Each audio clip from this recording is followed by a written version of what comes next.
ज्ञानम वेदम दर्शनम यथा युक्तानाम। बहनों और भाइयों, सब दर्शन कर गए तब भी दर्शन राजा दशरथ को नहीं मिल रहा है। तो राजा दशरथ की जो परेशानी है, बेचैनी है, वह गुरुदेव ने देखी, वशिष्ठ मुनि ने। वशिष्ठ मुनि का ध्यान गया राजा के ऊपर। गुरुजी ने देखा कि भाई बहुत परेशान है राजा दशरथ, और दरवाजे पर बेचारे खड़े हैं, सब दिन निकल गया, इतने जन्मों के बाद उन्हें पुण्य सुख मिला है पुत्र का, और आज उन्हीं को दर्शन नहीं हो रहा है। तो वशिष्ठ मुनि आए और वशिष्ठ मुनि ने राजा दशरथ का हाथ पकड़ा।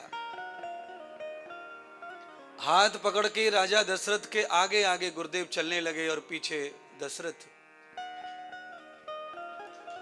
इस कथा को आप इस तरह समझें जो मैंने कहा था 40 मिनट पहले कि बिना गुरु के भगवत प्राप्ति नहीं है, भगवत दर्शन नहीं है। आपका चाहे जितना भी टैलेंट हो, पर आप इस मामले में हमेशा जीरो ही रहेंगे बिना गुरु के। दूसरा, आप धर्म संकट में पड़े हैं और आपको समझ नहीं आ रहा क्या करें। ऐसी अवस्था में अगर कोई महान गुरु हमारे हैं तो वो हमें मार्ग दिखा देते हैं। अग्रे अग्रे पूर्व ब्राह्मणे, जो पहले से ही ब्रह्म के साथ मिले हुए थे वशिष्ठ जी, वो आगे आगे गए। तो हमारे भारत में एक और सभ्यता है कि साधु महात्मा को देखकर महिलाएं साइड हो जाती हैं। तो गुरुदेव ने रास्ता साफ कर दिया। जैसे गुरुदेव आगे गए घर में, तो सब महिलाएं जो हैं साइड हो गई। हटो हटो, गुरुजी आ रहे, गुरुजी आ रहे, गुरुजी आ रहे। तो रास्ता मिल गया। तो गुरुदेव पहुंचे, पालना पर मंत्र जाप किया, और मंत्र के साथ में राजा दशरथ को प्रथम बार ललन का दर्शन हुआ। अर्थात रोशनी जी ये कह रही है राम कथा कि गुरु भगवान जब तक हाथ नहीं पकड़ेंगे तब तक भगवत दर्शन होने वाला नहीं है। यावतम तम द्वयान कृष्टवाम। दूरी कितनी है राजा दशरथ में और राम लल्ला में? केवल दरवाजे की दूरी है। वो बाहर खड़े महल के और राम जी अंदर है महल के, पर दर्शन नहीं हो रहा है। इतनी ही दूरी है भगवान की और जीव भगवान के भक्त की, पर वो क्षणिक सी दूरी, बाल बाल जो दूरी है, वो दूरी कभी खत्म नहीं होती है। उस दूरी को समाप्त करने वाला अगर कोई है तो वो है गुरु ज्ञान, गुरु सेवा, गुरु भाव, गुरु समर्पण। तन मन धन सब गुरु के साथ जब जुड़ जाता है तो वो जो बाल भर जो गैप है वो भर जाता है, फिर कुछ शेष नहीं रह जाता है। निसंकोच धर्मार्थ सेवा में रहो। शंका से रहित होकर, मन में कोई शंका पैदा हो जाए तो वो पाप का ही कारण है। हमारा ही कोई पाप पैदा हो जाता है जो हमें साधु महात्मा का आनंद लेने से रोक देता है। यंत्वाम दर्शनम प्रभाम। राजा दशरथ राम के पिता बने, पर राजा दशरथ का कोई पाप आड़े आ गया, इसीलिए दिन भर जनता दर्शन करती रही पर उन्हें दर्शन नहीं मिला। घर में पैदा होके भी दर्शन नहीं मिल रहा है, और बाहर के लोग आनंद लूट रहे हैं, घर के लोग रह जा रहे हैं। क्यों? पाप के कारण। पाप अपना ही होता है, और वो प्रकट जब हो जाता है तो समझने नहीं देता। दूसरी दूसरी चीजें सामने दिखती हैं, पाप दिखता नहीं है, पर वो पाप अपना होता है, और वो हमें वंचित कर देता है परम सुख से, परम मिलन से, परम सेवा से। इसलिए निष्पापम त्राष्टध्यो कर्मः, तो निष्पाप होकर के, निश्चल होकर के सेवा करनी चाहिए। उससे क्या होता है? क्षण में हमें दर्शन मिलेगा, क्षण में प्रेम प्राप्त होगा भगवान का, गुरुदेव का, महापुरुषों का। भगवान बाल लीलाएं कर रहे हैं। ये छोटी सी इस कथा सुनाते सुनाते मुझे बहुत टाइम हो गया। मैंने बहुत सारा उपदेश दे दिया आपको। कथा छोटी ही थी। अगर मैं चाहूं तो आज इसी पर बोल दूं 3 घंटे, मुझे तो बहुत अच्छा लगेगा। गुरु और शिष्य पर बोलने के लिए पूरी जिंदगी कम पड़ जाती है। कबीर जी ने तो बहुत सुंदर लिखा है, और नेति नेति तम मैति, वेद शास्त्र भी कहते हैं कि भगवान की कथा लिखी जा सकती है, पर गुरु की कथा लिखने वाला कोई पैदा हुआ नहीं। कि धरती सब कागज करूं और कलम करूं बन राय, सागर सब स्याही करूं पर गुरु गुण लिखा न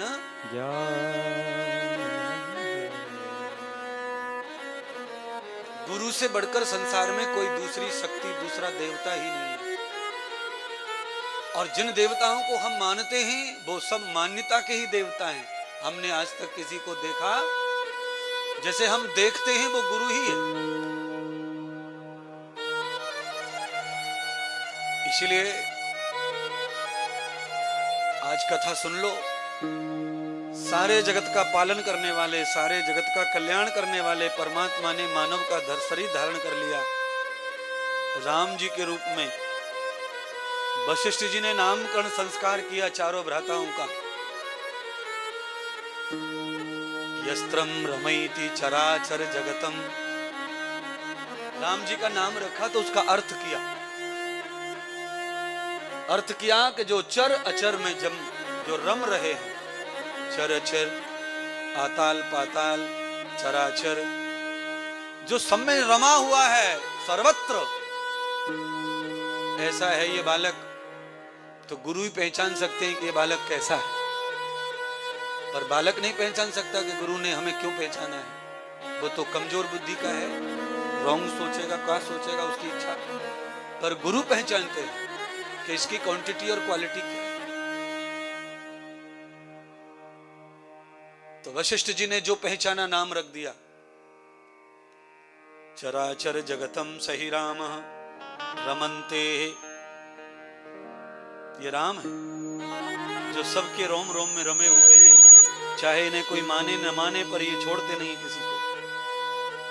बोलिए, आपको अगर आपका पति न माने तो आप छोड़ देंगे कि नहीं छोड़ देंगे? छोड़ देंगे साहब। पर भगवान नहीं छोड़ते किसी को। भगवान को कोई नित्य गाली दे सवेरे से शाम तक बैठ के, सिर्फ गाली, तो भी वो छोड़ते नहीं हमको। श्वासम प्रश्वासम कृतमूलस्य श्वासा।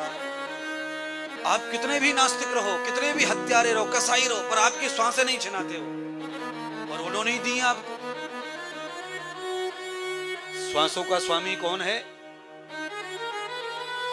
आपके प्राणों की श्वास जो चल रही, नाक तो रहती है ना मरने के बाद, पर श्वास जाती आती नहीं है। जिस यंत्र से आप जी रहे हैं वो यंत्र रहता है। कमाल की बात, मैं ऐसे ही बताता हूं समझाने के लिए, सतर कर देता दिमाग मेरी बात। ये नाक जो है प्राण वायु ले जाने का यंत्र है, पर ये जिंदा रहता है मरने के बाद भी, पर इसमें आने जाने वाला प्राण रुक जाता है। आंखें रहती हैं और ऐसी नहीं रहती, और मोटी हो जाती है मरने के बाद, पर दिखाई देता नहीं है, दिखाई नहीं देता है। क्योंकि आंखों को तो दिखाई देता है, पर ब्रेन नष्ट होने पर रूप का समझ आती नहीं है, ब्रेन खत्म हो जाती है। क्योंकि जो ब्रेन है, जो सारी बॉडी को यंत्र कंट्रोल कर रहा है, मुझे गैर होशी का इंजेक्शन दे दो, मैं कथा नहीं कर सकता, फिर ब्रेन सो जाएगा, मैं खत्म। यानी कि जो माथा है वही भगवान है, वही एक्टिंग करता है और वही एक्टिव है। मेरे पेट में सवाल आपको ये होगा कि मुझे अभी 2 घंटे और बोलना है, तो और 2 घंटे में क्या क्या बोलूंगा ना मैं जानता हूं ना आप जानते हैं, पर अपने आप निकल रहा है कुछ भी।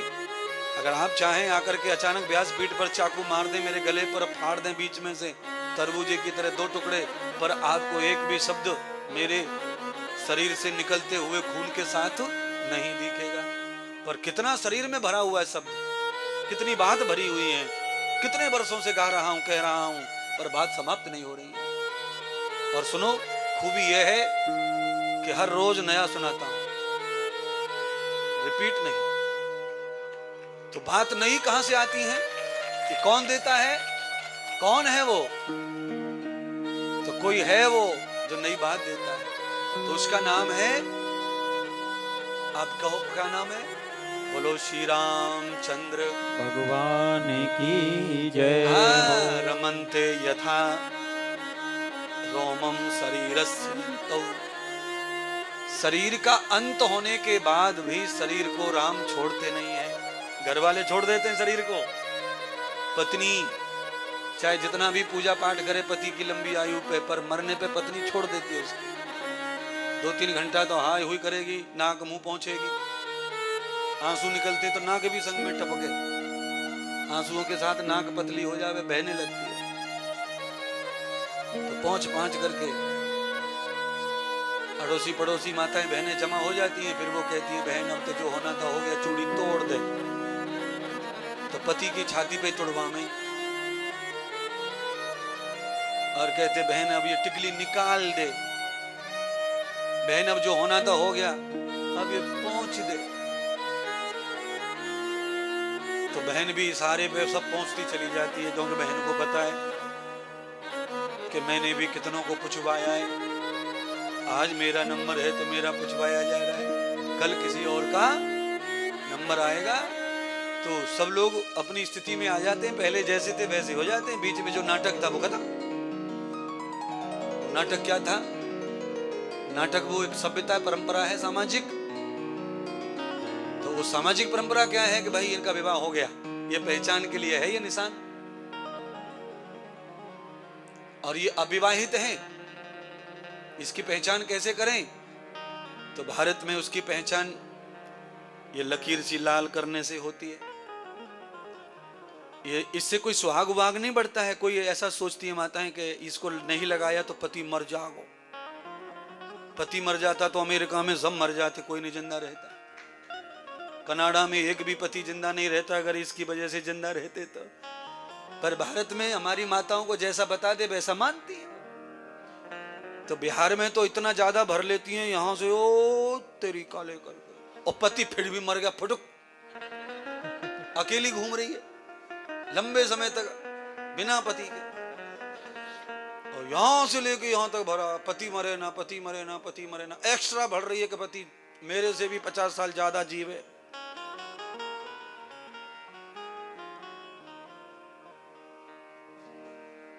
ऐसा नहीं हो सकता है। हाँ, पत्नी के तप में वो शक्ति है कि पति को जिंदा रख सकती है। जैसे महात्मा साधु किसी को जिंदा रख सकते हैं अपनी तपस्या से, ऐसे पत्नी रख सकती है पति को, और पति भी रख सकता है पत्नी को। पर वो सब है तप का विषय, ये कलर का विषय नहीं है। अच्छा, बड़ा सरल है भाई साहब, चश्मा वाले भाई साहब, बहुत सरल है ये आदमी को जिंदा रखने का कार्यक्रम। कितना बढ़िया फार्मूला है? 20 रुपए की डिब्बी लाओ, जिंदा रहो पति, जिंदा रहो पति। कितना बढ़िया फार्मूला है? गुप्ता जी, महंगा वाला ला के दो, महंगा कलर, जैसे तुम्हारा सब फिट रहे, स्वास्थ्य वास्ते है।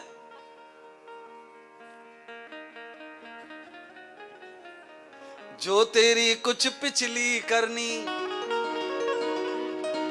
जो तेरी कुछ पिछली करनी, तुझको ही है प्यारे भरनी। कर्म लिखी को कहां तक रोवे, कर्म लिखी को कहां तक रोवे, और ये टाली नहीं टले, रे काया संग न चले, ये माया संग ना चले, ये काया संग ना चले, ये माया संग ना चले, ये काया संग ना चले, ये माया संग ना चले, ये काया संग ना चले, ये माया संग ना चले। कितने सुंदर राख बन गए, कितने सुंदर मर गए और राख बन गए, कोई नहीं पूछ रहा। एक बाई एक की तस्वीर लगाकर कुर्सी पर रख दी और उसके सामने दिया टेक दियो। हमारे बड़े भाई साहब स्वर्गवासी हो गए, हमारे फूफा जी स्वर्गवासी हो गए, हमारी जीजा स्वर्गवासी। पूरे गांव के और रिश्तेदार सब कह रहे स्वर्गवासी हो गए, जैसे इनको पता ही है कि ऑकलैंड में स्वर्ग है।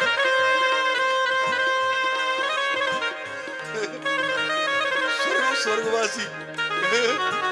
गुप्ता जी, रिश्तेदारों पे दूरबीन रहती है, दूरबीन। अच्छा एक बात बता, दारू पी पी के फेफड़े गला के कोई मरेगा वो स्वर्ग जाएगा? नहीं। फिर भी रिश्तेदार क्या करे, रिश्तेदार फिर भी हमारे जीव स्वर्गवासी हो। स्वर्ग में जगह नहीं है ज्यादा, स्वर्ग छोटा सा है।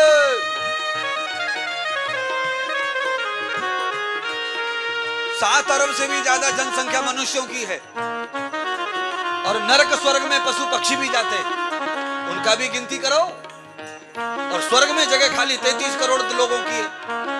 स्वर्ग में 33 करोड़ ही जनसंख्या रह सकती है। कितने देवता हैं हिंदुओं में? 33 कोटि। उतनी जगह है, ज्यादा नहीं है वहां। देवता हटे तब तुम्हें जगह मिलेगी, और देवता हटने वाले नहीं है, क्योंकि देवता मरते नहीं है। उन्हें अमृत पिला दिया भगवान ने, और तुम्हें क्या पिला दिया भगवान ने? मुझे पीने का शौक नहीं, कहूं गम बुलाने को। ये हाल है तुम्हारा। पीने वाले का घर बर्बाद हो रहा और बेचने वाले का घर बस रहा।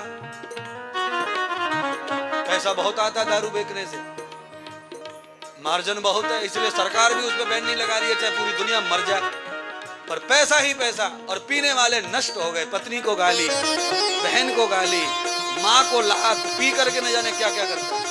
तो सेठानी आप ज्यादा क्यों हंस रही, क्या बात है, दुकान है क्या? गुप्ता जी ऐसा है क्या? तो फिर आपसे ज्यादा कौन जानता है उसकी कमाई के बारे में?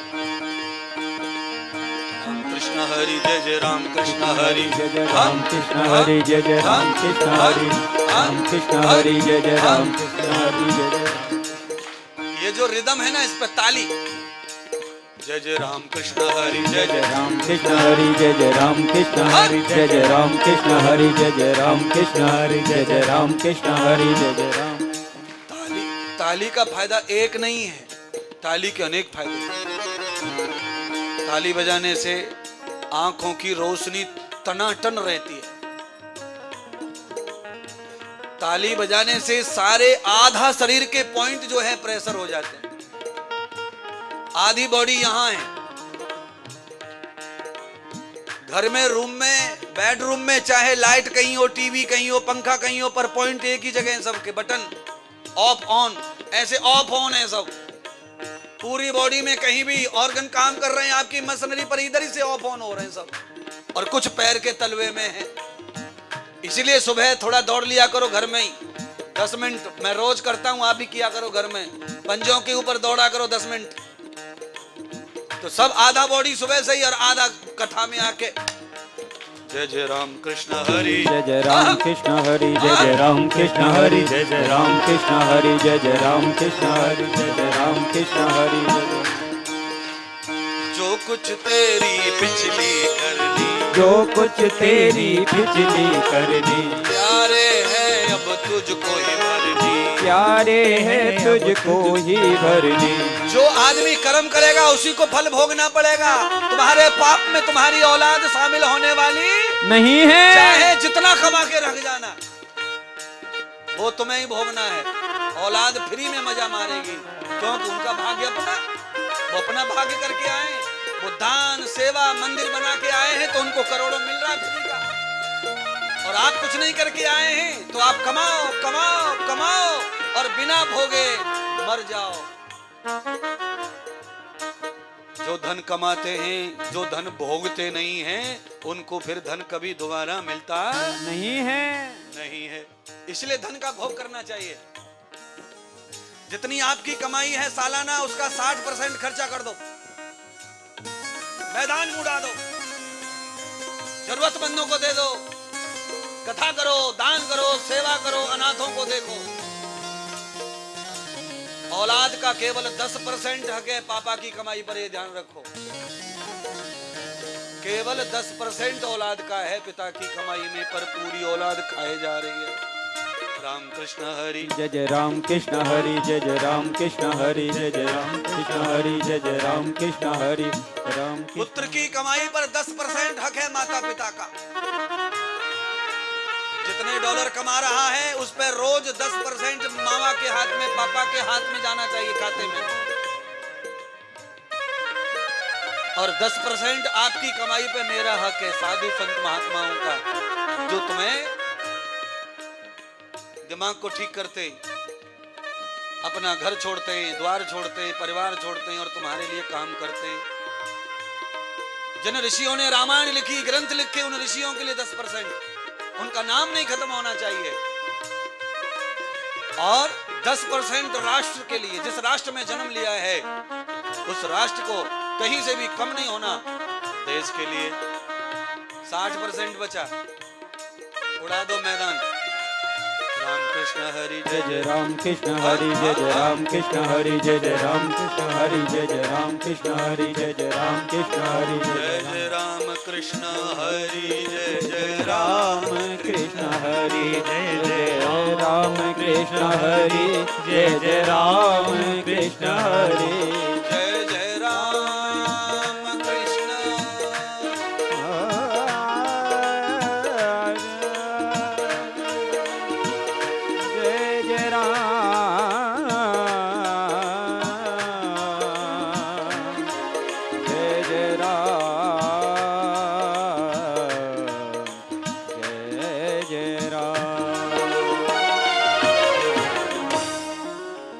बोलिए सतगुरुदेव भगवान की जय हो। भजन तो बहुत लंबा है पर मैंने खाली 2 ही पंक्तियां, क्योंकि जितनी सब्जी हो उतना ही जीरा और तेल डालो। तेल की बोतल बड़ी है तो क्या सब थोड़ी डाल दो।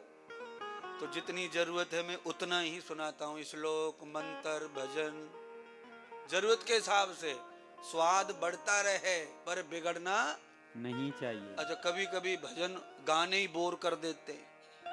कोई आदमी पूरे गीते गावे, पूरा एक लाइन भी न रह जाए,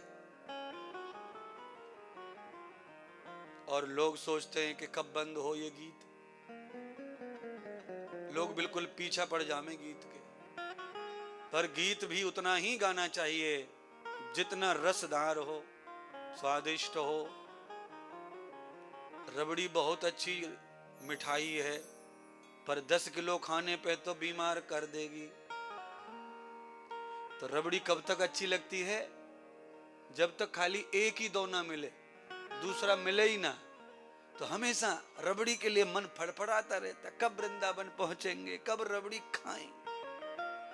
अब यहां कहां रबड़ी खाएं, यहां तो जर्सी है? अब जर्सी गाय की रबड़ी खा करके तो बुद्धि नष्ट हो जाएगी, क्योंकि उसके दूध में तो कैंटेन खराब है, बुद्धि खराब कर देंगे। इसीलिए सब जानवर का दूध नहीं पीना चाहिए। जानवर में फर्क होता है, ध्यान रखना। जैसे इंसान में फर्क होता है, बॉडी में। ऐसे काव काव काव, और खाली काव कहने से गाय नहीं हो जाता। इंसान कहने से इंसान हो जाता है कोई? इंसान बनने में तो कसाले लेने पड़ते हैं, तप जप करने पड़ते हैं, संयम करने पड़ते हैं, और न जाने कितना मारना पड़ता है खुद को, तब जाकर कोई इंसान बनता है। सोना तो धरती में दबा पड़ा है, पर धरती में सोना जो विलास्ट करके जेसीबी पॉकलेन निकाल रहे हैं, वो सोना कान में डाला नहीं जाता है। उसे तो यूं ही ट्रकों में भर भर के भेज दिया जाता है रिफाइनरी में, और वहां से रिफाइंड होकर के जब बनकर आता है बिस्किट के रूप में, फिर उसे दोबारा से टुकड़े टुकड़े में मिलावट करके, सजा धजा करके, आभूषण बना के, कूट के, पीट के, तब वो कान का कुंडल बनता है तो सुंदर बनता है। तो सुंदर होने के लिए काफी कुटाई पिटाई करनी पड़ती है। शरीर धारण कर लिया तो शरीर से मनुष्य नहीं बन जाएंगे। तो मनुष्य बनने की परंपरा कथा में अब प्रारंभ हो गई है। भगवान बड़े हो गए 5 वर्ष के, तो घर में क्या हुआ? वशिष्ठ मुनि आए थे दर्शन करने के लिए। भाई 5 वर्ष के हो गए बालक, चलो मिलिया में नाम जब धरा था तब गए थे, जन्म के समय भी मौजूद थे, पर 5 साल से देखा नहीं, तो अब क्या करें। तो वशिष्ठ जी स्वयं गए। पहले ऐसे ही आचार्य और पंडित गुरु जी होते थे जो अपने भक्त का कल्याण करने के लिए बिन बुलाए भक्त के यहाँ पहुंच जाते थे कि भाई अब ये दवा लो, अब इस दवा की जरूरत है। तो वशिष्ठ जी पहुंचे और वशिष्ठ जी ने जाके राजा दशरथ से कहा, राजन बच्चे अब तुम्हारे लायक हो गए। इंद्री कृत्वाम प्रवस्त मूलम। जैसे ही राम भरत शत्रुघ्न वशिष्ठ जी के सामने आए तो चारों भ्राताओं ने दंडवत प्रणाम किया लेटकर गुरुदेव को। और पहली बार ही देखा गुरुदेव को, लेटकर प्रणाम किया, पहली बार ही देखा। पर यह सब हुआ कैसे? क्योंकि माता पिता वही सिखा रहे थे। यंत्वाम दर्शनम दृष्टाम च। 5 वर्ष के बालकों को जब देखा तो राजा दशरथ को कहा, अब प्रणाम तो हो गया, आशीर्वाद हो गया, बच्चे समझदार हो गए, अब इनकी उम्र ये नहीं है कि तुम्हारे पास रहें। अगर ये तुम्हारे पास रहे तो ये बच्चे बनेंगे नहीं, बिगड़ जाएंगे। माता पिता के पास में अगर बच्चे ज्यादा रहे तो बच्चे बन नहीं सकते। तो महाराज कहां भेज दे इनको? तो कहा तावस्तम गुरुकुलाय। तब इनको गुरुधाम भेज देना चाहिए। गुरुकुल में भेजते थे पहले, और कंपलसरी 11 वर्ष माता पिता से बैराग लेकर बालक जाता था। 5 साल का बालक 11 साल कम से कम गुरुदेव के यहाँ जाता था, घर नहीं आता था और किसी से मिलता नहीं था।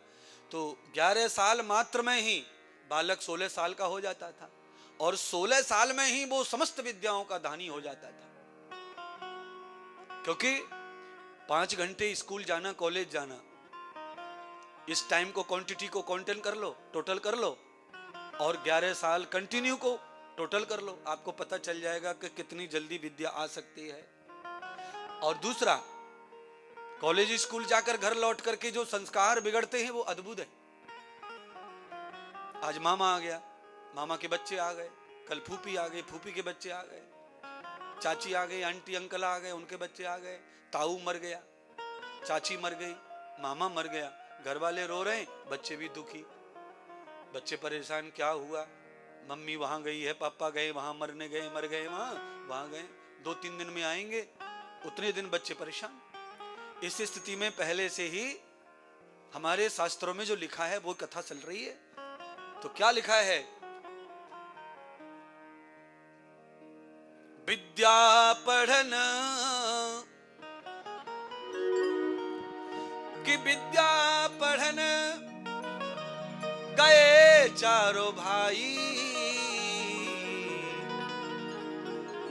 अल्पकाल विद्या सब पाई।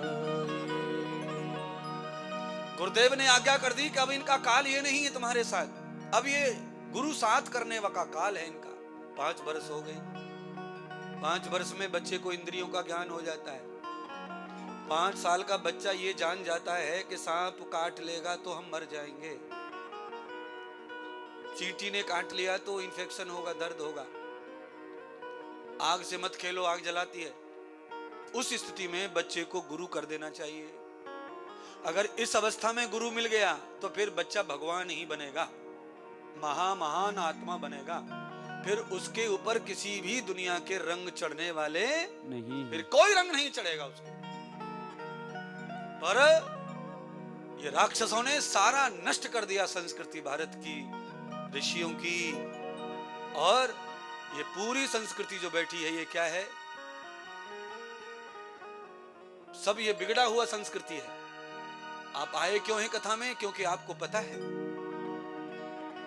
जीवन में इतने पाप हम करते हैं, जीवन में इतनी बुराइयां हम करते हैं। कथा सुनेंगे थोड़ा राम का, कुछ पूजन करेंगे, मंदिर जाएंगे तो कुछ कम होगा, कुछ पाप कम हो जाएंगे, कुछ स्ट्रेस कम हो जाएगा। चलो भाई, ये लिखा है इसलिए आए हैं।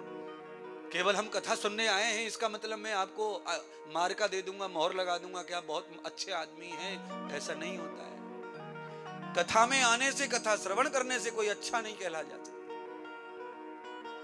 भगवान ने चांस दिया है सुधरने का, कथा में आने का मतलब यह है, ये चांस है, और इस चांस का कोई लाभ उठा ले तो वो हो सकता है कि इन बातों का आचरण कर ले, इसीलिए कथा ऐसी सुनाई जा रही है। देखिए, ये कथा बहुत सरल भी सुनाई जा सकती है। कोई और वक्ता आएंगे, वो अलग प्रकार से कथा सुनाएंगे, उनका स्टाइल अलग होगा कथा सुनाने का। जो लिखा है कथा में वो उसे पढ़ेंगे, उसका अर्थ करेंगे, जो बताते आएगा बताएंगे। मेरा अलग स्टाइल है। मेरा स्टाइल ऐसा है कि मैं ऐसा चाहता हूं कि आज ही, कल का मेरे पास टाइम नहीं है, ना आपके पास है, कल हम मिलेंगे तो भाग्य, आज ही इसी वक्त ही आपको पूरी तरह निर्माण कर दूं और आज ही आपका कल्याण कर दूं, आपकी एक गलती आपके पास ना रहे। इसीलिए मैं इतनी मेहनत करता हूं कथा में, नहीं तो जरूरत नहीं मेहनत करने की। कथा सुनाते रहो सरलता से। मेहनत काय को, ये ब्रेन को खाली करना, किस लिए लड़ना ब्रेन से, इतना सारा दिमाग खराब करना। इतनी बातें, इतने ग्रंथ, इतने शास्त्र सबको इकट्ठा करके सुनाता हूं। क्यों? इससे नहीं तो इससे, इससे नहीं तो इससे, इससे नहीं तो इससे, किसी से भी तो प्रभाव पड़े, किसी से भी सुधार हो आपके जीवन का। गुरुकुल में गए, दीक्षा ली, मंत्र लिया, शिखा बंधन किया और यज्ञोपवी धारण किया। कंठी जिसे माला कहते हैं ना, उसकी जगह पहले जनेऊ पहनाते थे गुरु मंत्र के समय, दीक्षा के समय। और विद्यार्थी को यज्ञोपवीत पहनना बहुत आवश्यक है। आज भी चाहे स्कूल जाता हो, बिना यज्ञोपवीत संस्कार के शिक्षा लेने का अधिकार ही नहीं है शास्त्रों में। यज्ञोपवीतम परमं पवित्रम प्रजापतिर्यस्सहिजं पुरुस्तात् आयु समुग्रम प्रतिमुंस शुभ्रम यज्ञोपवीतम बलमस्तु तेजः। यज्ञोपवीत केवल धागा नहीं है। यज्ञोपवीत क्या है तो पहले शब्द से ही पता चलता है यज्ञोपवीत क्या है। यज्ञ, यज्ञ, यज्ञ का अर्थ है देव पूजा, संगतिकरण और दान।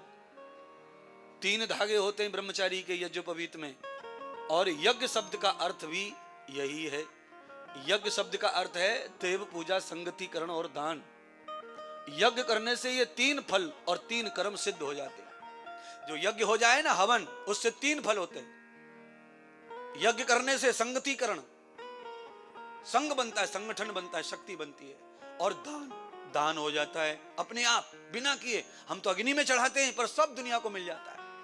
और देव पूजा, मरे जिंदे जो नहीं जानते वो सब देवों को प्राप्त हो जाता है। सुगंध, भोजन, सुगंध माने भोजन, आहार। आप जो अग्नि में डालते हैं वो किसको प्राप्त होता है? विष्णु को, शंकर को, ब्रह्मा को, सूर्य, चंद्रमा, पृथ्वी, आकाश, समुद्र को। अग्नि देवानाम मुखम, 33 करोड़ देवताओं का मुख सिर्फ अग्नि है। एक ही मुख से खाते हैं, और एक मुख से खाने के कारण देवता हमेशा एक रहते हैं। देवताओं में लड़ाई नहीं आपस में, क्योंकि मुख एक है ना। और जिस घर में एक मुख हो जाएगा वो घर सारी दुनिया को जीत लेगा। पर घर में जितने मुख उतनी बकबक। 4 आदमी तो चारों अपनी दुकान लेके घूम रहे। हम तुम्हारा नहीं सुनेंगे, हमारा सुनो तुम। चाहे तुम पप्पा होंगे होंगे, मम्मी होंगी होंगी, पर हम जो कहें वो मानो। ये समस्या आ गई है घर में। पत्नी अपना ईगो लेके, पत्नी, पति अपना, सब अपना अपना मुंह लेके घर में घूम रहे हैं। इसलिए घर में क्या हो रहा है? यज्ञ नहीं हो रहा है घर में। और यज्ञ नहीं है तो घर स्वर्ग नहीं है। गुलदस्ता तो रखे घर में, ये गुलदस्ता, ये गुलदस्ता, ये फूल, ये गार्डन, ये सब नाटक तो पूरा किया हुआ शांति का, और शांति है ही नहीं। क्यों नहीं शांति? क्योंकि शांति गार्डन में नहीं है, शांति यहाँ है। शांति गार्डन में होती तो माली तो कब का शांति को प्राप्त हो जाता। रोज फूल काटे, रोज घास काटने आवे और पैसा लेके रफू चक्कर। शांति कहाँ है बेचारे को? भटकता फिर रहा है। तो शांति फूल बगीचों में नहीं है, शांति गार्डन में नहीं है।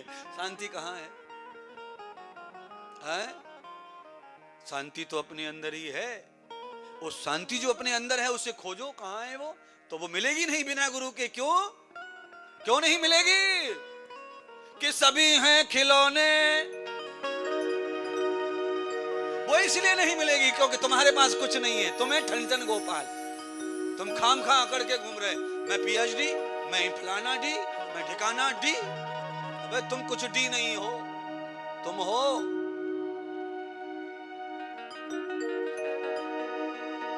रहने दो नहीं कहता है? कि सभी हैं खिलौने, सभी हैं खिलौने, लेकिन चाबी राम के हाथ में। अच्छे बुरे कर्मों की है पूंजी सबके साथ में। कितने भी जन्म ले लो, पर अच्छे बुरे कर्मों का जो हिसाब है वो मिटने वाला नहीं है। नहीं है। पूजा कर लो, पाठ कर लो, तंत्र कर लो, मंत्र कर लो, पर हिसाब तो हिसाब के तरीके से ही चुकेगा। तो महाराज फिर ये पूजा पाठ कथा भागवत लाखों खर्चा ही व्यर्थ है क्या? व्यर्थ नहीं है, ये व्यर्थ नहीं है। इसका अर्थ यह है कि जो आने वाला संकट था वो टल गया। यज्ञ की वजह से, पूजा की वजह से, दान की वजह से, मंदिर में जो ढोक लगाई है ना, फूल केला चढ़ाए, उसकी वजह से आज ही राम राम होने वाला था चौराहे पे। हाँ, ऐसा एक आया था नालायक ड्राइवर, हुई हुई करते आ रहा था, ठोक देता, मार डालता, पर जो केला वेला चढ़े मंदिर में, उसका प्रभाव है कि गाड़ी 1 मिनट हमारी पीछे और उसकी 1 मिनट पहले ही निकल गई, टल गया। तो इसलिए सत्कर्म जो है वो तुम्हारे पाप को मिटाता नहीं है, पर टाल देता है। और सुनिए, टल जाए वो भी बहुत बड़ी शांति समझो। आज आपके घर रेड पड़ी है, छापा पड़ा है, सरकार ने छापा डाल दिया, और वही छापा अगर टल जाए साल भर, तब तक तो आप सब कर लेंगे, नियोजन कागज पत्री वगैरह वगैरह, मौका मिलेगा तो पुण्य कर्म करने से, सत्कर्म करने से, यज्ञ कथा करने से, दान करने से आपको भगवान मौका दे देते हैं सुधरने का। बेटे मौका, जा कागज पत्री इकट्ठे कर ले और ये छापा रुक जाएगा तेरा। इसीलिए ब्लैक मनी का 50% दान करना चाहिए। अगर कमाई काली है तो आधा धन दान करो, और पसीने का है, मेहनत का है, जिसमें कोई कपड़ चौथ नहीं है, उसमें से भी 30% दान करने का विधान है शास्त्रों में। ये सब सरकार ने जो टैक्स वैक्स लगाए ना, ये ऐसे नहीं लगाए, ये सब लिखा है वेदों में। उनको पढ़ के विद्वानों ने ही संविधान बनाए हर देश में। धर्मार्थ, राष्ट्र हित में अपनी कमाई का इतना हिस्सा दान करो, और उसके बचा सरकार को देने के बाद भी धर्मार्थ करो। सरकार को टैक्स जाने के बाद भी ये जो मंदिर बनाना है, कथा करना है, ये अलग है, ये अलग है। आपकी कमाई का 6% हिस्सा भगवान का, भगवान का, परमात्मा का, चाहे उसे किसी भी रूप में खर्च करो, मंदिर बनाने में, विद्यालय बनाने में, कथा करने में, पर उसे करो। जिंदगी, यहां कई लोग ऐसे बैठे हैं जिन्होंने जन्म लिया है तब से कमा रहे हैं, पर आज तक कोई काम नहीं कर पाए भगवान का। केवल घर बनाया है, प्लॉट खरीद लिया है, प्रॉपर्टी कर ली, गाड़ी बदल ली, बस इसी में मरने को तैयार है। 5-7 साल बचे मरने के। भगवान भी हिसाब लेंगे, बेटा 85 साल तू धरती पे रहा, 85 साल में तूने इतने करोड़ रुपए, इतने डॉलर कमाए, और यहां से लेके फीजी से लेके ऑस्ट्रेलिया तक प्रॉपर्टी जमा कर दी, क्या फायदा? मिट्टी बना के आ गए धन को। मिट्टी, मरने के बाद तुम्हारा जो धन है वो मिट्टी है, मिट्टी है, मिट्टी है, और कुछ भी नहीं है। इसलिए जीवित में कर लो जो करना है, मरने के बाद औलाद कुछ भी सुनने वाली नहीं है। वो तो मौज आ जाएंगे फिर तो। पर तुम, इसीलिए मुझे कहना पड़ रहा है, क्योंकि मैं आया हूं तो मेरा काम मुझे करना चाहिए साधु होने के नाते। अगर मैं ऐसे सामान्य आचार्य कथा करता तो शायद इतना प्रेशर में नहीं बनाता, पर सन्यासी और साधु की जिम्मेदारियां अधिक होती हैं। साधु का काम ही राष्ट्र के लिए है ना। केवल कह दिया और छोड़ दिया, ऐसा साधु का काम नहीं है। साधु का काम है करवाना। केवल कह दिया और छोड़ दिया, ये काम आचार्य का है।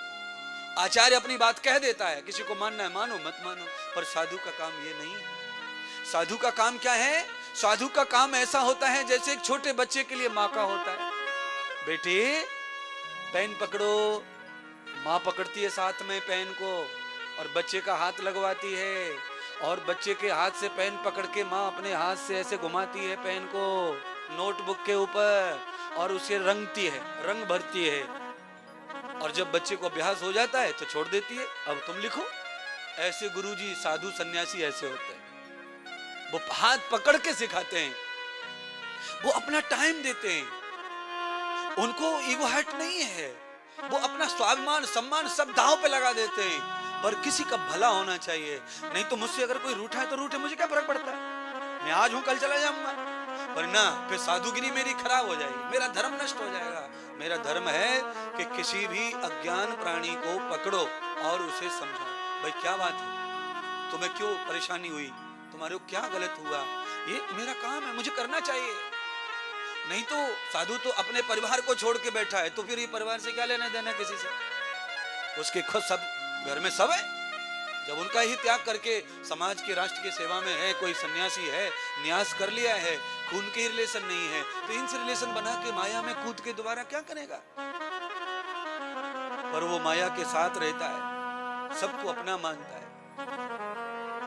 पर विरक्तांतरे गताः, न्यास का मतलब यही है कि आप कीचड़ में काम भी कर रहे हैं, फिर भी कीचड़ आपको छूनी नहीं चाहिए। आपने काम करते देखा होगा, गटर साफ करते लोगों को, वो क्या करते हैं, हाथ में बड़े बड़े सॉक्स पहन लेते हैं और पैरों में भी बड़े बड़े जूते पहन लेते हैं, यहाँ तक जांग जांग, तो वो खूब गंदा काम करते हैं, पर बॉडी पे टच नहीं होने देते उसको। यही साधु का काम है, सन्यासी का काम है। चाहे वो कितने भी दलदल में रहे, कितने भी निकम्मे लोगों में संसार में रहे, पर अपने जीवन को निष्पक्ष ही रखना चाहिए। ये प्यार, ये मोहब्बत, ये सर्वत्र मिलता है, सब जगह मिलेगा, पर अपनी क्वालिटी को बना के रखो, जिससे आपका प्यार हमेशा बना रहे, पवित्रता बनी रहे। जब फल अच्छा होता है तो सब प्यार करते हैं उससे, और फल जब खराब हो जाए, दाग लग जाए, तो फिर कोई भी प्यार करता नहीं है। नहीं है। जिस फल को हम प्यार कर रहे थे, रख रहे थे छुपा छुपा के फ्रीज में, कल खाएंगे, परसों खाएंगे, परसों खाएंगे, उसमें दाग लग गया, मोह खत्म, 1 मिनट में निकाला और फेंक दिया डस्टबिन में। ऐसा नहीं होना जीवन में चाहिए। राम क्या कर रहे हैं वो भी सुनो। अब गुरुकुल में राम चले गए गुरुदेव के साथ, चारों भाइयों को लेकर राम ने दीक्षा ले ली, और राजकुमार के जो वस्त्र पहने थे उतार दिए। राम कैसे वस्त्रों में आ गए, तपस्वी त्यागी वस्त्रों में। राम जी ने केवल कटी वस्त्र पहना है, केवल कमर को ढका है पढ़ाई के समय, और यही सभ्यता है, यही सिद्धांत है भारतीय आर्यों का सिद्धांत, विद्यार्थी का यही है। विद्यार्थी का सिद्धांत है कि वो कटी वस्त्र में ही विद्या धारण करे, अधिक वस्त्र ना पहने, अधिक भोजन ना करे, अधिक शौक ना करे, अच्छे अधिक घर में ना रहे। इसीलिए राम कहाँ गए, झोपड़ी में पढ़ने गए राजकुमार। सोने के पलना में पलने वाला राम झोपड़ी वाले गुरुजी के यहाँ गए पढ़ने, और चप्पल जूते त्याग दिए, पैर नंगे कर लिए, अंग नंगा कर लिया, और कटी वस्त्र मलमूत्र के स्थान को ढक लिया, और जनेऊ पड़ा हुआ है, और चोटी जो बाल थे मेरे जैसे खुले सुंदर उनको बांध लिया। अब शौक मौज नहीं, कंगी बंगी नहीं करना, अब तेल शैम्पू नहीं करना है। विद्या कालम तथा सुखम। आहारे विद्या काल कितना कठिन है, और आज का काल कैसा विद्या का, जितनी ताकत है उतना शौक। पहली कक्षा में, प्ले नर्सरी में 3 साल के बच्चे को ऐसा बना देते कार्टून, ये पढ़ने जा रहा है कि सर्कस में जा रहा है, ये नहीं समझ रहा। एक बार कहो ना पंडितानी जी के सही कह रहे आप। अरे पंडित जी आप तो इतना बढ़िया कहते ही, मैं तो इसलिए आपसे सुन रही हूँ 10 साल से महाराज, मैं तो लगी हूँ आपको कोरोना काल से सुनने सुनने सुनने। हमारे भूपेंद्र जी की पत्नी कह रही थी कि मैं तो रात को आपको बिना सुने नहीं सोती, मैं सो ही नहीं सकती नहीं सुना तो आपको। क्यों? नींद लाने के लिए सुंदर विचारों की ही जरूरत है। उनके विचारों में कोई खटर पटर नहीं है कि पति ऐसा मिला हो देवता टाइप, तो फिर क्या का टेंशन। सब कुछ शासन उन्हीं का है। पति ब्राह्मण है, मंत्र से सब शुद्धि रखते हैं, भाव पवित्र है, विचार पवित्र है, घर में खटका कुछ है ही नहीं, तो नींद का प्रॉब्लम तो है नहीं। पर फिर भी और अच्छी नींद आए तो थोड़े से अच्छे थॉट्स सुनकर सो जाओ। मैंने पहले भी कहा था परसों, आज फिर कह दिया, पर उल्टा हो रहा है।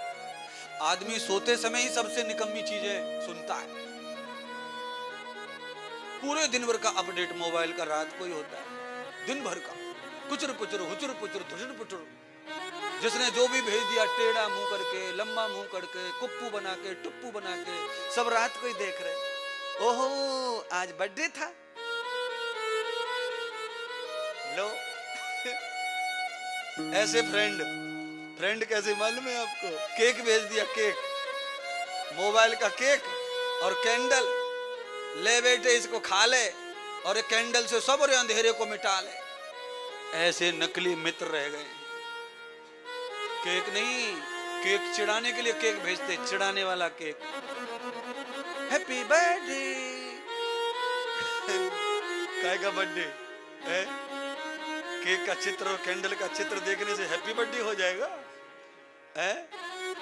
चित्र से कभी हैप्पी बर्थडे नहीं होगा। अगर तुम में कुछ है मित्रता, तो उसको सच में हैप्पीनेस करो। उसके लिए कुछ ऐसा करो कि सच में उसकी लाइफ हैप्पी हो जाए। मोबाइल पे भेज दिया ठुंगड़ा सा निकाल के, हो गया हैप्पी। हाँ, अच्छा सब एक जैसे हैं तो फिर वो खुशी रहती। अच्छा आपने विश किया, थैंक यू थैंक यू, बोलो थैंक यू। निकम्मे मित्रों को थैंक यू मोबाइल में लिखने बगैर कोई चुक नहीं रहा शर्मा जी, सब थैंक यू लिख रहे हैं। पर जिसने सब कुछ किया उसे थैंक यू कोई नहीं कह रहा है। कि एक पानी लोटा भर के जिसने दिया, कि एक लोटा पानी भर के जिसने दिया, हमने कहा शुक्रिया शुक्रिया। आग पानी हवा धरती जिसने सब कुछ दिया, हमने कभी ना कहा शुक्रिया शुक्रिया। बोलो, ये तुच्छ मुच्छ गिफ्ट मिल गए, तुच्छ मुच्छ gift. Thank you thank you thank you thank you, कम से कम एक लंबी line thank you thank you thank you. और कोई कुछ दे दे, वास्तव में गिफ्ट कर दे जाके, साक्षात माने कपड़े दे दिए, वस्त्र दे दिए, कुछ दे दिया बर्थडे में, तो फिर पूरा घर थैंक यू बोलता है। मम्मी अलग, पापा अलग, सब किसने दिया? अच्छा मम्मी का थैंक यू। और बोलो, जिसने आंख दी, नाक दी, कान दिए, फेफड़े दिए, हार्ट दिया, उसके लिए कोई थैंक यू नहीं। क्या हो गया है तुमको? है ये अदला बदली वालों को थैंक यू। जिसने तुमको दिया है वो बिना ले नहीं रह सकता, वो लेगा इसलिए दिया है। बर्थडे, उसका बर्थडे अगले महीने है, मई में, अप्रैल में ले लिया और मई में देना है। थैंक यू भी झूठा है, नकली है। आपने जो भी भेजा है वो सब मैसेज में सब रखा है, और अपना बर्थडे आने पे मई में अगर वहां से रिटर्न नहीं आया तो फिर आपका नंबर BLOCK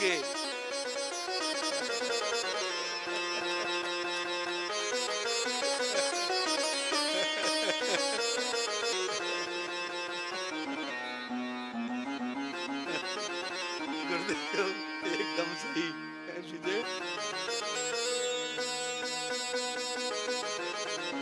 एक तो खुल के हंस लिया करो।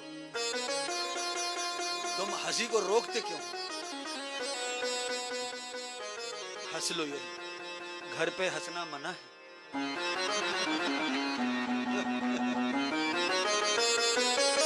जितना यही है जो कुछ है वो लीला। क्यों? ये धर्म क्षेत्र है, यही हो सकता है सब। यहाँ बूढ़ा जवान सब उत्सव करो, ये उत्सव है। और घर पे जाकर सारा खेल खत्म। मम्मी बिजी है रोटी पानी सब्जी, बच्चे बिजी हैं पढ़ाई लिखाई स्टडी कर रहे हैं, पापा बिजी है अपने काम धाम में। हंसे कौन है? कहां से हंसेंगे? काम छोड़ के, दुनिया छोड़ के, प्रपंच छोड़ के, बकवास छोड़ के आप आए हो, इसीलिए आनंद मिल रहा है। उसी बकवास में निकल जाओ, आनंद खत्म है। आप यहां से उठ के सीधे चप्पल जूता पहन के सीधे कहां जाते हो? नीचे भोजन की साइड, और भोजन के बाद सीधे अपने अपने स्थान की तरफ प्रस्थान करते हैं। सब खत्म। इसलिए जितना आनंद आप यहां भोग लेंगे यही आपका है और यही जिंदगी है। इसके अलावा हैप्पीनेस है नहीं दुनिया में कहीं। आप मित्र बना लो, फ्रेंड बना लो, सखी बना लो, सखा बना लो, जीवन दे दो, तन मन सब न्यौछावर कर दो, पर हैप्पीनेस नहीं। वो तुमसे इतना ज्यादा चाहता है कि तुम कुछ नहीं दे सकते उसको। हैप्पीनेस है ही नहीं। तो लोग हैप्पीनेस ढूंढ रहे हैं मित्र ऐसे बनाने में, फ्रेंड रिक्वेस्ट। बता, फेसबुक पर रिक्वेस्ट भेजते ही फ्रेंड बनाने के लिए। अच्छा बताओ क्या मतलब है तुम्हारा फ्रेंड? तुम रहते हो न्यूजीलैंड में और फ्रेंड रहे वहां नेपाल में, पाकिस्तान में, क्या फायदा है ऐसे फ्रेंड का? है फ्रेंड ऐसा होना चाहिए जो दिन में कम से कम 4 बार कंपलसरी मिले, और वो है माँ, वो है पिता, वो है पत्नी, वो है पति, वो है भगवान और वो है गुरुजी। बाकी सब बेकार। ये है फ्रेंड। चोट लगने पर बाथरूम में से जो निकाल ले दरवाजा खोल के, वो असली फ्रेंड है। अब बाथरूम में कब गिरेंगे हमें क्या पता? बोलो। तो जो रहेगा मौके पर वही तो बचाएगा। बाथरूम में फिसल गए तो बाथरूम में फिसल के मतलब बिना टूटे नहीं रहता मामला, चिकना रहता बाथरूम है। तो मित्र कौन होना? और घर में मित्रता में खटपट चल रही हो, मानो पति पत्नी में खटपट, और पत्नी फिसल गई हो, आए आए कर रही हो, और पति खूब सुन रहा हो। फिर वो कहता है कि अच्छा हो गया, इसी के लायक थी, आज भगवान ने दंड दे दिया मुझसे लड़ने का। ये पति बोलता और बैठा रहता कुर्सी पे। इसीलिए मित्र बना के रखो पति को। तनक सी चोट लगने पर दौड़ के आ जाए और सीधा गोद में डालकर मरहम लगावे, बर्फ से सेके।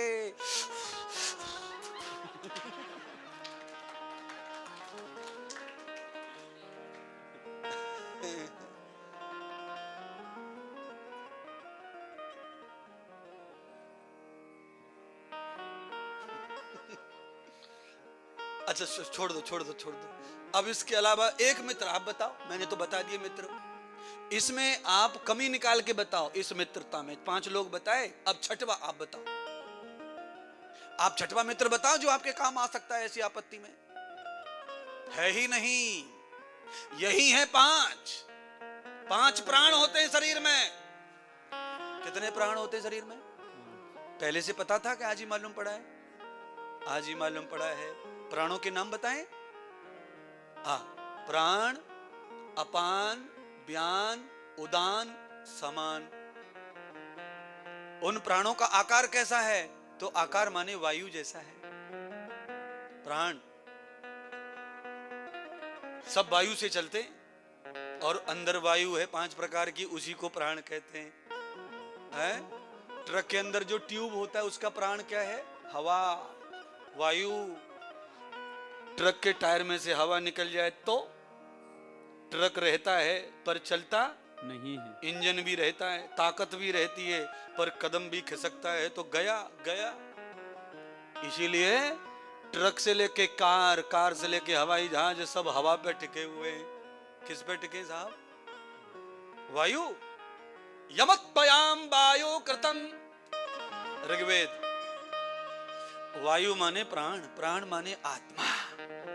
वायु, आत्मा का रूप वायु ही है। इसलिए आत्मा निकलती है तो दिखती नहीं किसी को, क्योंकि हवा पहले से मौजूद रहती है कमरे में। हवा दिखती नहीं किसी को। दिखता क्या है? एहसास, स्पर्श। हवा जब शरीर को लगती है तो पता चलता है ठंडी, मरे रे एसी चालू करो, बढ़ाओ। गर्मी, चमड़ी को स्पर्श करे तब पता चलता है। या पेड़ को टकराए हवा तो पेड़ हिलता, तो हवा चल रही है, आंधी चल रही है। वैसे कोई रूप नहीं है, ऐसी आत्मा है। इसलिए आत्मा को कोई समझ नहीं सकता कब निकली, कब आई और कब गई शरीर से। कई लोग तो बेड पर बैठे रहते हैं और बेड पर बैठे बैठे सेवा कर रहे हैं, पानी पिला रहे हैं, और बाबा गया, पता ही नहीं चला कब मर गया, बोलते चालते गया। प्राण है। चलिए आज कथा बहुत दूर तक ले जानी है तो व्याख्यान थोड़ा ज्यादा हो रहा है, पर मुझे बड़ा आनंद आ रहा है, आपको भी आ रहा है। समझना और सीखना है जीवन। तो एक बार रिपीट कर दूं, मित्र कितने होने चाहिए कंपलसरी? कौन कौन?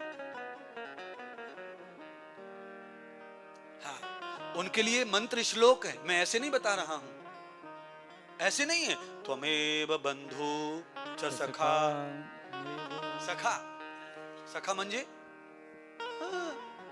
सखा, बंधु, सखा, विद्या, द्रविणम। मेरा धन कौन है? मेरे माता पिता, मेरा भगवान, मेरे गुरु, यही मेरा परम धन है। मेरा धन सर्वम, मेरी सारी दुनिया कौन है? मेरी सारी दुनिया ही यही है, इसके अलावा मेरी दुनिया बुनिया नहीं है। सब पाखंड है, सब नकली, सब झूठा खेल है, सब स्वार्थी हैं, नोच के खा जाते हैं। आप इन 5 के अलावा किसी के द्वार चले जाओ, नोच लेंगे, आपको खा जाएंगे। छठवें सखी को, सखा को, किसी को भी पकड़ लेना, वो खाने के लिए बैठा है। ठीक है? ये जो पति पत्नी टाइप है, इसमें भी लेकिन परंतु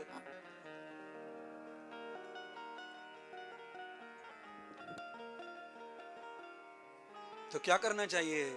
विद्या काल में कैसे रहना चाहिए? तो विद्या काल में ही अपनी कुंडलिनी को जगाना चाहिए, क्योंकि वो ब्रह्मचर्य काल है। निष्पक्ष शरीर, पवित्र, सारे ऑर्गन्स पवित्र है, और उस समय संगत अच्छी, विद्या का संग, किताबों का संग, तो बढ़िया अध्ययन करो और अपनी कुंडली जगाओ, ब्रह्म से मिलन करो। ब्रह्मचारी का काम ही यही है। ब्रह्मम आचरयति तम ब्रह्म। ब्रह्मचारी माने ये नहीं है कि शादी नहीं की, ब्याह नहीं किया, ब्रह्मचारी न। ब्रह्मचारी का मतलब है ब्रह्मम आचरयति ही, यानी कि हर समय ब्रह्म में रमण करना, ब्रह्म की आज्ञा में रहना, परमात्मा की फिलॉसफी को ही पालन करना, उसी में जीना, उसी में मरना, ये अखंड ब्रह्मचारी है। तो ब्रह्मचारी का काल कौन सा है? पहला, जन्म के पहला काल विद्या काल, वही परमात्मा का ध्यान काल है। बाद में ध्यान कभी नहीं हो सकता, लिख लो। मर गए तुम्हारे जैसे कितने, सोच सोच के ध्यान का है।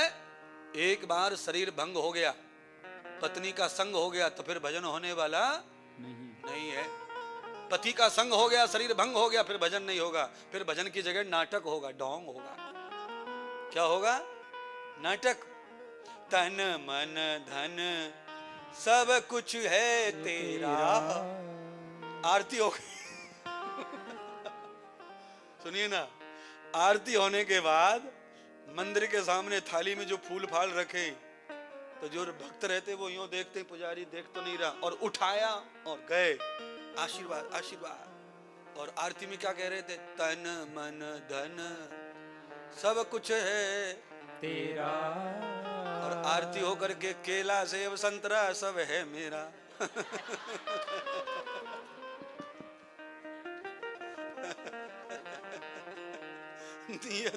नियत में कितना खोट।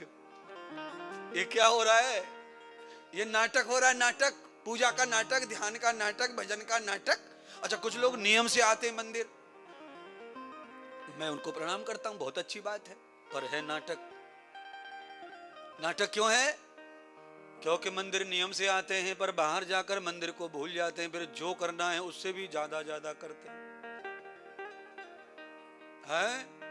उनका बस नहीं चलता, नहीं तो एक दिन में ही पूरे ऑकलैंड को अपना बना ले, सबकी आंख में मिर्ची झोंक दे। और मंदिर नियम से आ रहे हैं। एक दूसरे को देखो मत, सब अपने अपनी तरफ देखो। सबकी ही दाढ़ी में तिनका है। हम इसको देखें, उसको देखें, जिनको आप पहचानते हैं उनकी करतूत को ऐसा देखते हैं। कथा में, हर कथा में होता है। कभी कभी पत्नी पति को दबा के बोलती, देखो तुमको सुना रहे हैं, सुनो, ये तुमको कह रहे हैं सुधर जाओ। फिर पति का नंबर आता है, कोई बात आई तो फिर पति भी पत्नी को टोंचता है। पर पति थोड़ा अलग प्रकार से, सुनो, वो यूं बोलता है। वो प्यार में नहीं, गुस्से में। महाराज क्या कह रहा है लेडीज का? महाराज लेडीज के बारे में ये हाल है तुम लेडीज लोगों का। महाराज भी बोल रहा है, ये हाल है। लोग मौका ढूंढते रहते हैं एक दूसरे को कहने का, टोकने का, कि तू नीची और मैं ऊंचा। कोई ऊंचा कोई नीचा नहीं, सब कर्म का ऊंचा नीचा है। राम जी ने विद्या अध्ययन करके, साधना तप जप करके, यज्ञ आदि सत्कर्म करके 11 वर्ष में संपूर्ण विद्या का आचरण किया। 16 साल के किशोर अवस्था को जैसे पूर्ण किया, युवा अवस्था में पैर रखा, चारों भ्राता ही भगवान स्वरूप हो गए। समावर्तन संस्कार, समावर्तन संस्कार होता है विद्या अध्ययन करने के बाद गुरुकुल से बच्चे को, विद्यार्थी को ऋषि बनाकर विदा किया जाता। जाओ अब तुम संसार के सेवा करो, गृहस्थ करना है गृहस्थ करो, साधु बनना है साधु बनो, आपको जिस ट्रैक पे जाना है जाओ, अब तुम भगवान हो, अब तुम्हारा काम है राष्ट्र सेवा करना, चले जाओ। तो समावर्तन संस्कार जब हुआ तो राजा दशरथ सोने का रथ लेकर गए अपने चारों बच्चों को लेने के लिए, क्योंकि बच्चे जब महान हो जाते हैं तो माता पिता की आत्मा बड़ी खुश होती है। तो चारों भ्राता महान हो गए, माता पिता प्रसन्न हो गए, द्रवित हो गए, अखंड हो गए। पर सुनिए ना, 11 बरस तक भगवान राम क्षत्रिय कुल में अवतार लेकर आकर भी विद्या काल के समय राम ने ब्राह्मण कुल का पालन किया। जो प्राणी मानव जन्म लेकर के पहले 25 वर्ष ब्राह्मण बन के रह लेता है, वो जिंदगी भर आनंद भोगता है, सम्मान भोगता है, यश भोगता है, कीर्ति भोगता है। पहला काल ही ब्राह्मण काल है। पहले काल में त्याग पूर्वक विद्या अध्ययन करते हुए रहो, और पहला काल ही ब्राह्मण काल है, तपस्वी काल है। एक बार दीवार बनाने से पहले जमीन में गड्ढा खोल करके आरसीसी डाल करके थोड़ा ठोका ठाकी करके मजबूत कर दो तो जरा अच्छा रहता है, छत ले जाना पिलर पर। ऐसे ही पहली अवस्था को मजबूत करना चाहिए। और अब कलयुग में क्या हो रहा है, बच्चे को बिल्कुल पोला कर दे रहे, खोखला, खोला, एकदम खोखला, कोई संस्कार नहीं, कोई शक्ति नहीं, केवल स्कूल के भरोसे छोड़ दिया बच्चा पूरा, माता पिता फ्री, केवल स्कूल के भरोसे। क्या सिखा रहे भैया, तुम्हारा दायित्व क्या है? 10 वर्ष तक मां गुरु है और फिर पिता गुरु है, 16 वर्ष तक, और फिर टीचर, फिर किताब। ढीला मत छोड़ो, पकड़ के रखो बच्चों को। पर पापा बिजी है, काम है, दुकान है, मकान है, मम्मी बिजी है, नौकरी भी करनी, बच्चे भी करने, तो क्या मिलेगा फिर किसी को? फिर मां गुरु कहां रह जाती है, पिता कहां गुरु रह जाते हैं? पैसे से खाली पढ़ा लोगे तो फिर उनको यही शिक्षा मिलेगी, नौकरी करो, मौज लो बेटे, चाहे तुम्हारा चरित्र हनन हो, चाहे मनन हो, चाहे जीवन बचे या ना बचे। देखो राम कथा है ना, इसलिए थोड़ा ज्यादा कह रहा हूं, इसमें यही राम कथा है। उत्तम से उत्तम परम चरित्र का निर्माण राम करते हैं, इसलिए वो राम सारी दुनिया में, मानव समाज में पुरुषोत्तम है, पुरुषों में उत्तम है, क्योंकि उनका चरित्र उस तरह का है। लौट के घर आए, बड़ा सम्मान हुआ, अयोध्या के सिंहासन पर बिठा करके राजा दशरथ बड़े प्रसन्न हुए, और पिता को मोह हो गया अपने बच्चों से। कैसा मोह हो गया कि अब राम मेरी नजर से दूर हो गए तो मेरे प्राण निकल जाएंगे। राम को ऐसी कह रहे कौशल्या से, पत्नी से बता रहे। उतने में ही विश्वामित्र जी यज्ञ कर रहे थे पूरे विश्व की शांति के लिए, तो यज्ञ होने नहीं दे रहे थे राक्षस, दुष्ट जन। समस्या बहुत बड़ी आ गई। तो विश्वामित्र जी और वशिष्ठ जी का कभी प्रेम नहीं था। क्यों? विश्वामित्र जी थे वो राज ऋषि थे, और वशिष्ठ जी थे वो ब्रह्म ऋषि थे। विश्वामित्र जी का जन्म क्षत्रिय कुल में हुआ था, वशिष्ठ जी का जन्म ब्राह्मण कुल में हुआ। तो उनमें आपस में मतभेद था विचारों का, शास्त्र को लेकर, ज्ञान को लेकर। पर आज जब राष्ट्र की बात आई, ध्यान करो, राष्ट्र की जब बात आई, विश्व की शांति की बात आई, यज्ञ की रक्षा की बात आई, दुष्ट और राक्षसों से लड़ने की बात आई, तो विश्वामित्र और वशिष्ठ दोनों एक हो गए। विश्वामित्र वशिष्ठ के पास गए और अपना दुख बताया, ऐसे ऐसे राक्षस मेरे यज्ञ को बार बार विध्वंस कर रहे, खराब कर रहे, महाराज रक्षा करो, कृपा करो, मुझे मार्ग दिखाओ। तो वशिष्ठ मुनि विश्वामित्र को लेकर सीधे कहां पहुंचे? अयोध्या। आगमन सुनी जब राजा, मुनि आगमन सुनी जब राजा मिलन गयौले विप्र समाजा मिलन गयौले विप्र समाजा करी दंजुबति मुनि समानी करी दंजुबति मुनि समानी निज आसन बैठाए जानी निज आसन बैठाए ज्ञानी चरण पखारे कीन अति पूजा चरण पखारे कीन अति पूजा सोमम आजू धन्य नहीं दूजा सोमम आज धन्य नहीं दूजा के ही कारण आगमन तुम्हारा के ही कारण आगमन तुम्हारा कहूँ सुजोग करत में बारा करहूँ सो करत लाबहि बारा अनुज समेत देहु रघुनाथा निश्चर बध में होहु सनाता निश्चर बध में